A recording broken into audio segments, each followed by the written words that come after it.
Hello, Mark. You are up, Blaster. Hi, Bart. Where are you playing out of? So this is at Wind Creek, 2-5 at Wind Creek, 1K max, and it's nine-handed. And there's two villains in this hand, which kind of becomes relevant, but the one who I'm effective with is at 990 for preflop under the gun limps, middle position limps, and I look down at 8-9 with two clubs in the hijack. This was one where I was thinking like maybe I could limp behind, but I decided to race to dirty. So, under the gun limps, MP limps, and you're in the hijack with 9-8 of clubs, and you raise to 30. Yes. Yep. I don't. Yeah, I mean, I think the further you are away from the button, the more I kind of like this play. So everybody's about 1,000 effective. This is one where, like, if another person limps, like maybe you over limp, but if you want to buy yourself position here, because the worst thing can happen is if you over limp and then like somebody else comes in behind you and then you're just like sort of in the middle. Here you can raise it, you might get one call or you might take it down. I have no problem with that. I think it's, but then once there's three limps in front, it starts to get a little bit splashy, you know? Right. Right. Do you like? Well, I'm guessing you kind of base this off of your opening range from the hijack.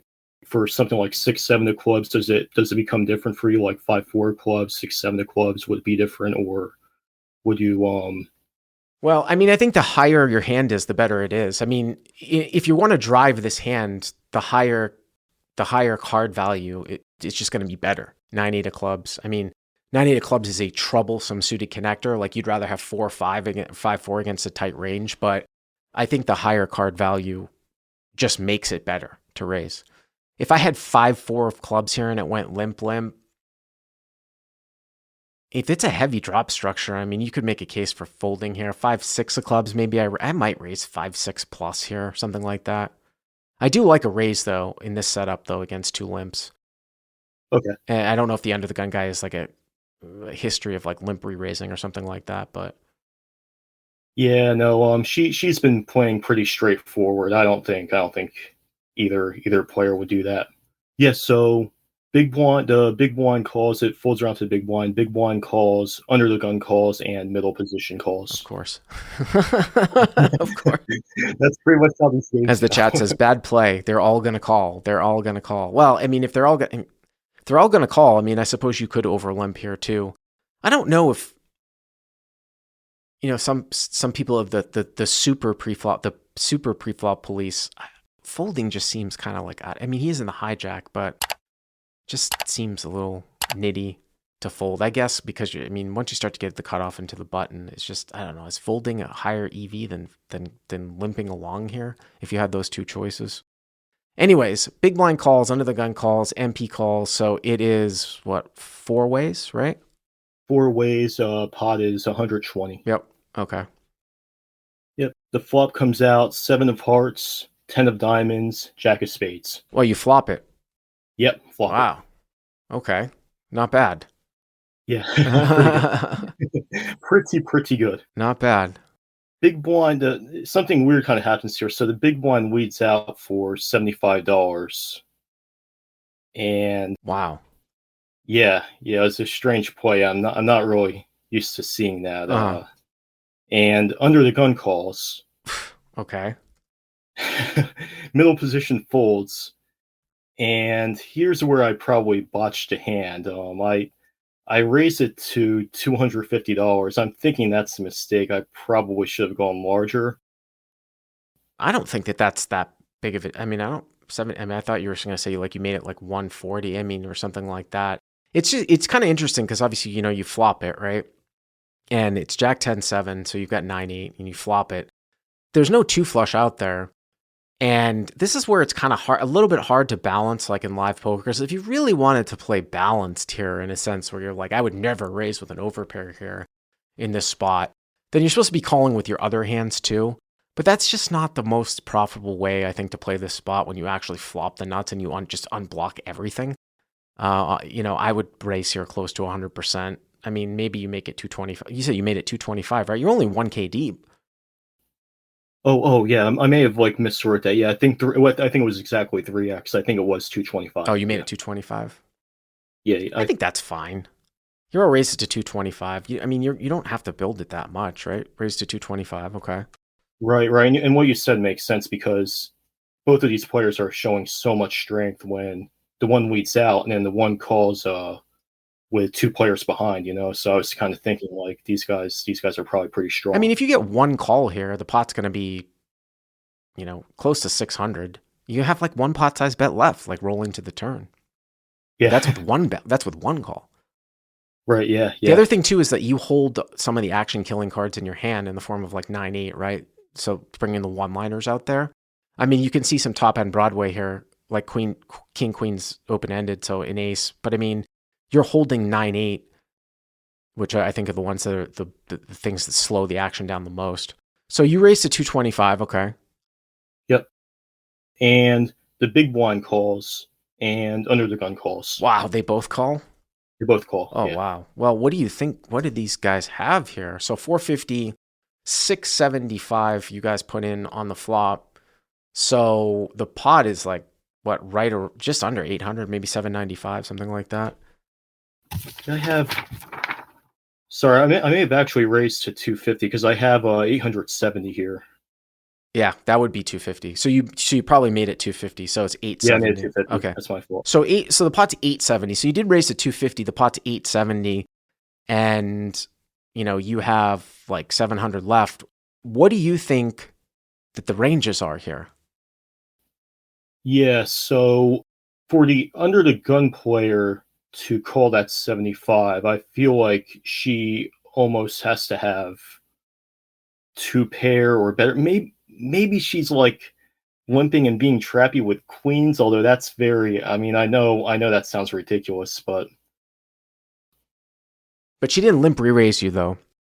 I mean, she didn't limp re-raise you, and then she's facing a lead in a call, and then you're raising. I mean, I don't know. I mean, people are definitely bad enough that play limp re-raises from up front that they won't release over pairs. I mean, the thing that jumps out at me the most is that somebody might have king queen here. Somebody might have king queen here on Jack 10-7. Big blind leads for you know what, 75. I wasn't even thinking about that. That's a I very mean, yeah. that's the draw that's out here, right? I mean, I don't know about, like, again, big blind leading here. If big blind leads with like Jack 10 or a set, under the gun calls you raise, I feel like big blind's like bet 3-betting it to get it in. Like, what are they not? If big blind, say the bottom part of that strong, better than one pair range is Jack 10, don't you think big blind is bet 3-betting here against preflop raiser at this stack depth? When it goes 75 call, you raise. I feel like Jack 10 gets it in here a lot. Absolutely, yeah. So maybe big blind just has a Jack then himself, and under the gun has some king queen. You might, like I said, there's some king queen maybe floating around in here. The thing that I would just be concerned about, the cards that I wouldn't want to see here would be an ace on the turn or a 9. And I think everything else is just pretty good. And again, like a jack, even a jack here, I don't know if a jack even scare. I mean, I actually think maybe even a jack is a decent card for you. Maybe you could lose, but I don't know how. Big blind leads for 75. Maybe under the gun lady could have some Jack 10 here and she doesn't know what to do. So maybe a Jack or a 10 aren't necessarily the best cards for you, but I don't want to see an ace or a 9. All right, so the pot's 870 here. Again, it's Jack 10-7. Hero raised with 9-8 of clubs. Flopped it. Got led into for 75. Under the gun calls. Hero raises to 250. It goes call, call. Less than a pot size bet left. Okay. Right. And the turn is the ace of clubs completing the rainbow. Uh-oh. I don't like it. Yeah. And this is where I think, and I don't want to go off on a tangent here. I know that you're pressed for time, but like I think, with playing 1-2 for a while and only being in 2-5 for like 3 months, I'm trying to get better at hand reading. But it's weird. Like 1-2 hold'em kind of taught me, like, I don't know, it kind of got me in the habit of like not even thinking about what people have because there's so much like limp calling after your raise and you're kind of just playing based on the strength of your own hand. And I wasn't even thinking about king queen. I'll be honest, I wasn't even thinking about king queen. How can you not? But I mean, no offense to you, Mark, but isn't king queen like the draw that's out there? It's Jack 10-7, right? Right. Yeah. I mean, there's no flush draw out there. Yeah, no flush draw. It's the only draw out there. I don't know why. I think I was. Or queen nine, but I mean the queen nine is another one, but I mean you have Broadway gut shot, you have Broadway gut shots like ace king ace queen, but this hand doesn't really seem like these people are in there with ace king ace queen as played. I mean, is under the gun not limp re-raising, then calling, and then calling your raise. So, but this spot sucks. I don't even remember what happens. I remember taking it. I honestly don't remember what happens because if I'm correct, you only have like what 700 left here in your stack, right? And the pot's like 870. Yeah, with effective with the under the gun player 710. Under the gun player has 710. With the other player, I was kind of thinking about the other player too. We both have about 1200 left in our stacks, and I kind of thought I was playing against him. I thought he was stronger, but Well, you're saying that you're deeper now? oh no. The effective stack is 710. Okay. I'm just saying like because I'm kind of trying to think like if it gets checked to you here, what are you going to do? Right. I mean, in a lot of spots where you only have one pot size bet left, like you're kind of allowed to rip it. It would just suck to like just kind of check through and then get like these random like king queen for the one liners, but you might get value from ace jack. I wonder if I check it through here and then evaluate, and then obviously a brick river comes, gets checked to you, you bet. Because you really, I mean, if you're much deeper, I think it's a very easy check, but it's so awkward here. So does it get checked to you? It does get checked to me. Okay. Yep. And I bet 300 trying to get a value from sets and two pairs. So you bet 300. I mean, you're never going to be able to bet fold here, right? Or it doesn't even seem like you were necessarily thinking about that, right? No. Based on the action right now on the turn with them both checking to me, I don't think so. No. So if you just say like I want to go with my hand for value, the question is you only have 700 left. Should you bet all in for 700? What is the purpose of betting 300 here? I'm just talking out loud. Yeah. I was really paying attention to the big blind, not really so much under the gun, because we both have about 1220, I think I have written down here. So I was just trying to structure an all-in size on the river. So you are deeper then. Yeah. I'm sorry. I kind of said this confusingly, but like the main villain is the one who ends up on the river. Oh, okay, but you are deeper with another. You do have 1200 with another guy behind, right? Yeah. Sorry. Okay, well, that's gonna. I guess I should have said 1200 effective. Yeah, that kind of that kind of changes things here because, in a spot like that, you might be able to bet really small and then fold to a. Well, I said if I was deeper, I might check behind. If you've got one guy here that's got 1220 and then somebody else that's 700 with you, which is the guy that's got the 1220 with you left? Yeah, the 1220 is the big one guy. Both of us have about 1220 in our stacks. And he's the one okay, so the big blind guy is the one that's got 1220. Yeah, and under the gun lady has about 710 at this point. Yeah, that changes things here. I'm just going to put that. Big blind 310 leads flop here. And we're actually like 1350. You see how stack sizes are important. I mean, I know that you're kind of saying, "Oh, I was telling you the effective stack with the relevant thing," but you don't know that at the time, right? Who the relevant thing is. So, oh yeah, of course, I have no idea. So then it would be the big blind who led and then called, and now he's the one that's deep, and now you're facing an ace turn here. What would I do? I don't know. I kind of, for some reason, I have a bad feeling about this. I guess betting can't be that bad, and I do wonder if big blind's just leading out here with king queen, but I'm not 100% sure. Hero bets 300 here. Okay. Yep, and the big blind folds, and under the gun calls. Big blind folds. Yeah. And under the gun calls with 400 left? Yeah. So the lady calls. Lady calls, yeah. So the pot now is 1470, and she has what, like 300 left? I have written down 410. She has 410 left. Okay, so there's 410 left in her stack. Okay. Yep. All right, well, the big blind is out of there. I don't think that this lady has king queen now that she just check calls. So maybe she's got ace jack here. Yeah, I was thinking about that, like either ace jack or jack. Or jack 10, right. Yeah. Okay. So the river is the Jack of Diamonds. Oh God. It just got worse and worse for me. Like the worst two cards. So the final board is Jack 10-7. Again, big blind let out, call, hero raised, call, and we're concerned with this lady here who's on the shorter stack. Turns the ace of clubs, check, hero bets 300. Big blind folds, under the gun call. She only has 410. And before we even talked about what the river was, we said maybe she's got ace jack, maybe she's got a hand like Jack 10, and now the river's a jack. And let me guess, she's going to shove here. Does she up front shove? You got it. So the pot is going to be 4, so it's going to be 1880, 410 to call, right? Yes. Yep. So the only thing that you beat, so you bet 300 into 870 on the turn. So the only thing that you could possibly beat here is if she had queen jack or king jack, a stubborn queen jack or king jack that continued on the turn when it turns a gut shot. But it's not like you bet so small. And I don't know how bad this, I mean, who is calling king jack or queen jack on the turn, right? I mean, that's all you beat here. And then she would have to shove that out the river here.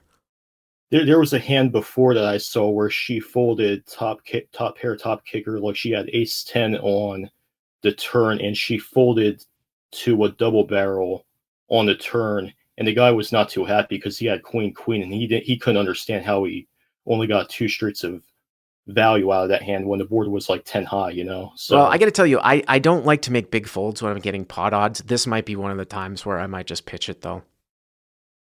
I don't know if you're good. I don't even know if you're good here 1 out of 5 or 1 out of 6 times. And who knows? I mean, and then there's also the off. I mean, it's very unlikely that she ever has king, queen, but you do lose to king, queen here too. And literally the only thing here that she could have is king jack or queen jack as played. And again, though, if you go back, and the reason why I don't think that's likely, this is the important thing for hand reading, is you got to go back to the entire hand, right? Big blind leads on the flop. This is why I tend to discount that. You raise. Big blind leads, she calls, right? It's Jack 10-7. Yeah. You raise. The big blind calls. Is she going to call with queen jack or king jack in that spot on the flop overcall? You're the pre-flop raiser. The big blind's led in. She's called. You raise, and the other guy calls. Is she going to call with king jack, queen jack in that spot on the flop? I don't think there's any chance she is. Well, if there's no, I mean, well, then you got to fold the river then. Then you have to fold the river then. What ended up happening? Yeah. So, I mean, this was like one of the longer tanks I usually try to like be respectful and make my decision quick, but it did take me about, maybe about 2 or 3 minutes to fold this hand. And yeah, the only thing that I was thinking of as I was contemplating was like, is there any chance that I'm chopping? Is there any chance that she slow played like this straight up until this point? You know, because then, but at the same time, that doesn't really take into account like if you're doing 3.5 to 1, I feel like chop outs don't really count toward that 3.5 to 1. You know, because you're only getting 50% of the pot, and that seemed like best case scenario. What, that she somehow has the same hand as you? Yeah. That was like my only. I can't buy it. You mean she's gonna only call with 8-9 on the flop, only call on the turn, and then shove the river when the board pairs? I don't buy it. So what did you do? Did you fold? I did fold, yeah. And did you get a reveal? I did not. It was weird because there was a high hand promotion, so I did ask her, do you have the high hand? Because I think the high hand at that point was like aces full of something. I think it may have been aces full of jacks. So I asked her, did you have that? And she looked kind of annoyed that I asked, and she was like, no, I don't have that. But I never got a reveal. The high hand is aces full of jacks? Yeah. Well, there's no way she can have aces full of jacks, though, right? Ace jack is not aces full of jacks. Yeah, never mind. I wouldn't be thinking too much about this one, to be honest with you. I think you made a good fold. And going back to hand reading, I think it all comes to flop play for me here on this one. That's right. How I would look at it, is like, what did she do on the flop? And it just doesn't make a whole lot of sense for her to have king jack, queen jack as played. And that's literally the only thing that you can beat. But thank you very much for the call. I appreciate it.